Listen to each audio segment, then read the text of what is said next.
இலங்கையின் மத்தள விமான நிலையத்தில் 2 போர் விமானங்கள் தரையிறங்குவதற்கு அமெரிக்காவும், கொழும்பு துறைமுகத்திற்கு தனது கடற்படை கப்பல்களை அனுப்ப ஈரானும் அனுமதி கோரியிருந்தன.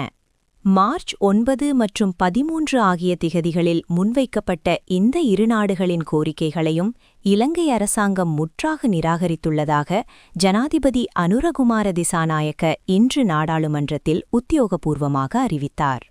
எமது மேசை மீது அமெரிக்கா மற்றும் ஈரான் ஆகிய இரு நாடுகளின் கோரிக்கைகளும் ஒரே நேரத்தில் இருந்தன. போர் சமிக்ஞைகள் தோன்றியிருந்த அந்த தருணத்தில் ஏதேனும் ஒரு தரப்பிற்கு அனுமதி வழங்கியிருந்தால் இலங்கையின் நடுநிலைமை கேள்விக்குறியாகியிருக்கும் என ஜனாதிபதி விளக்கமளித்தார். ஒரு தரப்பிற்கு இடமளித்திருந்தால் எங்கோ தூரத்தில் நடக்கும் போர் மத்தள விமான நிலையத்திற்கும் கொழும்பு துறைமுகத்திற்கும் அருகில் வந்திருக்கும் என அவர் சுட்டிக்காட்டினார். வல்லரசு நாடுகளின் கடும் அழுத்தங்களுக்கு மத்தியிலும் இலங்கையை ஒரு போர் வலயமாக்க இடமளிக்காமல் நடுநிலைமை கொள்கையை பாதுகாத்துள்ளதாக ஜனாதிபதி பெருமிதம் தெரிவித்தார்.